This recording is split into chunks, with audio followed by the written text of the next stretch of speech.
O que é que Senhor dos Anéis e jogos de RPG tem a ver com geografia bíblica? No vídeo de hoje eu vou reagir a um livro, uma obra junto com vocês. Chegou um material aqui para mim diferente. Que material que é esse? É o Atlas Ilustrado da Bíblia do André Heinck, um atlas. O que é um atlas? Atlas é um conjunto de mapas, um livro que reúne vários mapas. E aí, você tem um material desse em casa? Então, antes de abrir esse livro aqui com vocês, eu quero te falar 3 motivos para você estudar a geografia bíblica, ou pelo menos para você ter um atlas em casa, ok? Em primeiro lugar, a Bíblia é um livro de histórias reais, que aconteceram no tempo e no espaço. Ou seja, houve um local, um espaço onde as coisas aconteceram. E esse lugar, ele influencia e muito a história em si. Como os povos vão se comportar, como eles serão influenciados. Então, relevo, clima, espaço geográfico, tudo isso está envolvido na revelação de Deus. Em segundo lugar, entender a geografia, os lugares, ajuda numa melhor interpretação das Escrituras. Por exemplo, quando a gente vai ler o livro de Atos, lá você tem as viagens dos apóstolos, as viagens de Paulo, a gente precisa entender até onde o evangelho chegou naquela época, os lugares para onde os apóstolos iam. E isso torna necessário entender geografia. O caminho do povo de Israel no Antigo Testamento, por exemplo, ou o ministério de Jesus nos evangelhos. Tudo isso está envolvendo geografia, tudo isso é geografia bíblica. Em terceiro lugar, quando chega na parte das interpretações das profecias, Daniel, Ezequiel, eles falam de nações que hoje, aquelas nações com aquele nome não existem, mas a região para onde a profecia estava apontando existe, com certeza. Então, quando você pensa no profético, na profecia bíblica e na escatologia, você precisa entender que os profetas falam sobre lugares, sobre nações, sobre distâncias específicas. Por exemplo, o reino do norte, era norte da onde? Que norte é esse? Então, com um mapa, com atlas bíblico, você consegue entender essas realidades. Então vamos reagir ao livro, vamos abrir esse livro aqui e vamos ver o que o André Heinck preparou para nós no Atlas Ilustrado da Bíblia, pela Thomas Nelson Brasil. E para começar na abertura aqui, já dá para ver a inspiração do Senhor dos Anéis claramente e a qualidade da folha. Deixa eu ver como é que é dentro. Olha só a qualidade da folha. A gente chama de porosidade da folha amarelinha perfeita. Eu amo isso. Ler livros dessa qualidade é lindo. E o André Heinck, no início aqui do livro, na introdução, ele explicando, ele vai dizer que o estilo também mudou, ou seja, o estilo do Atlas em relação ao Atlas anterior, provavelmente é isso que ele está dizendo. E ele fala que a minha inspiração foram as plantas baixas dos jogos de RPG e principalmente os mapas do Senhor dos Anéis, nos quais a topografia do terreno é simbolizada. Então, você vê que ele se inspirou na organização de como os jogos de RPG têm os mapas, ou também como o Senhor dos Anéis apresenta os mapas. Então, é de alta qualidade. É um bom nerd ensinando outros nerds. Então, que coisa mais linda. Ele divide em períodos e ele vai colocando aqui a cronologia bíblica organizada. Não é só mapa de região, mas ele também organiza a sequência dos eventos. Nossa, isso aqui é a região do início da história de Gênesis? Que é isso? Nossa.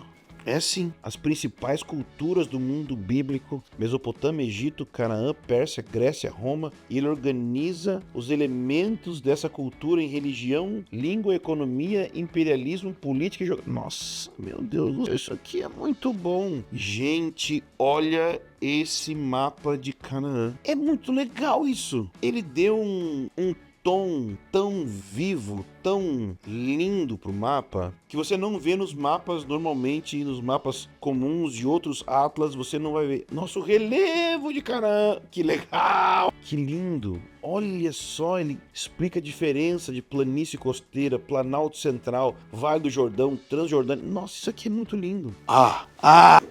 Olha que legal, ele relaciona as festas bíblicas com o ciclo agrícola de Canaã e ele organiza esse ciclo. Gente, que lindo! Gente, que lindo! Talvez você nunca ouviu falar sobre as festas bíblicas, mas as festas bíblicas de Israel, elas têm um conteúdo profético para você aprender sobre o próprio Cristo, mas também sobre o plano de Deus. Então, são 7 festas, e essas 7 festas elas são divididas em 3 viagens. Então, Páscoa, Asmos e Primícias são a primeira viagem que é feita. Depois, você tem a própria festa de Pentecostes no meio, e as 3 últimas, então, trombetas, expiação e tabernáculos são as últimas festas. Então são as festas do início do ano, mais no meio do ano e no fim do ano. Então ele coloca aqui ainda o Hanukkah e o Purim, que são festas que não são dadas pelo Senhor na lei, mas que surgem no contexto histórico, no contexto cultural de Israel. Gente, isso aqui é maravilhoso para você aprender a Bíblia, porque quando você relaciona a festa com o momento que está acontecendo um tipo de colheita, então, Páscoa, você tem colheita de linho, você tem as chuvas serôdias, porque ele coloca 1, 2 e 3. Então tá aqui, nesse momento aqui tá acontecendo Páscoa, Asmos e Primícias. Aí depois Pentecostes, que é 50 dias depois da festa das primícias. Você tem a colheita de trigo. Aí depois, aqui 4, 6 e 7. 7, 6 e 5. 5, 6 e 7. 5, 6 e 7. A colheita de azeitonas, aí tem a chuva temporã. Se você olhar aqui, você vai ver que tem o que fala na Bíblia, a chuva temporã e a serôdia. Você tem essa expressão na Bíblia, né? A chuva temporã e a serôdia. Por quê? Está dizendo que todo o ciclo agrícola seria abençoado por Deus. Gente, isso aqui é muito legal. Gente, isso aqui é muito legal. Tô tipo criança vendo brinquedo novo. Boa! A ordem, a organização dos reis. Se tem uma coisa que às vezes dá pra confundir, lendo primeiro e segundo reis, que rei que morreu, que rei que nasceu, esse aqui era rei do sul, rei do norte. Então, para entender isso, você usa os mapas. Olha que ele coloca de uma cor azul, quando o reino estava unificado. Depois, os reis de Israel ao norte, aqui. Os reis de Judá ao sul, aqui. E aí, o que acontece na época dos reis? Na época dos reis, é um dos momentos que você tem maior atividade dos profetas, nesse período ali, depois de Samuel, depois de Juízes, então o período dos reis. E aí, ele vai colocar aqui, vai mostrar os profetas que atuaram no norte de Israel, como Elias. Então Elias era um profeta do norte, era um profeta que profetizava para as 10 tribos, e depois você tem os profetas do sul, Isaías, Miqueias, Jeremias, Daniel. Cara, isso aqui é muito lindo. Quando ele fala sobre o início, sobre Gênesis, ele fala da geografia cósmica do Antigo Oriente. Gente, isso aqui é muito lindo.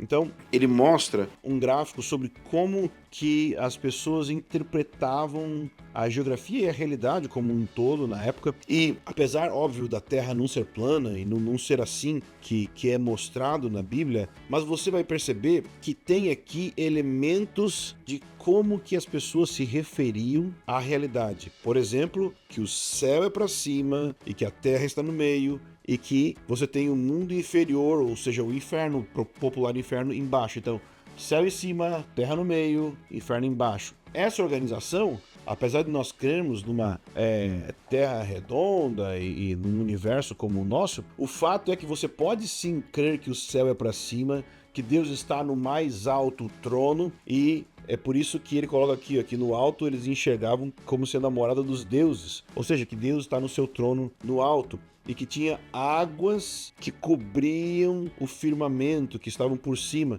Na verdade, em algumas percepções, inclusive pensa nas águas sobre os céus também, quando se pensa a respeito lá do Salmo 104, falando sobre as águas que estão sobre o firmamento do trono. Isso aqui é muito legal.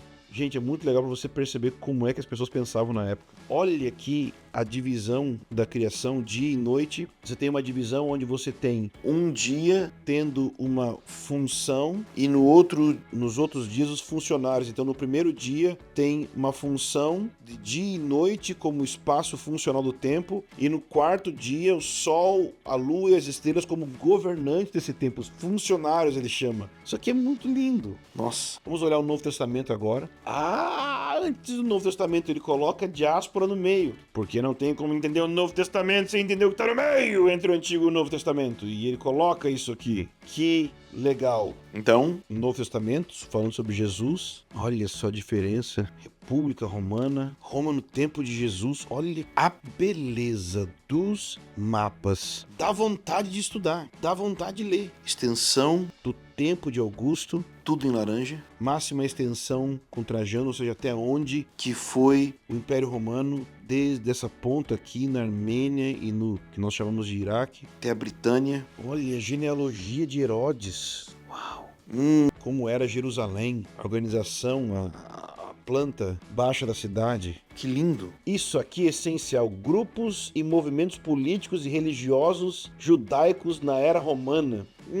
Quando você quer entender a diferença de fariseu e saduceu, qual que é a diferença? Ele tem aqui a explicação. Ó. Saduceu, fariseu, essênios e herodianos. Grupos políticos, religiosos organizados. Movimentos proféticos e carismáticos, profetas isolados e profetas com seguidores. João Batista vai ser uma pessoa assim. Movimentos de resistência e revolucionários, de os bandidos sociais, os zelotas e os sicários. Quem assiste The Chosen entende disso. Mas quem lê isso aqui e assiste The Chosen entende tudo. O Templo de Herodes. Gente, é muito bem desenhado. Que qualidade. Venceu na vida. Zerou o jogo. Olha, organizou os 12 discípulos, bem explicado, um gráfico, uma tabela. Então, tá aqui a indicação de livro de um atlas bíblico. Quando você for ler a Bíblia, cada parte da Bíblia que você for ler para você interpretar da melhor forma possível, não basta só um comentário ou um dicionário. O atlas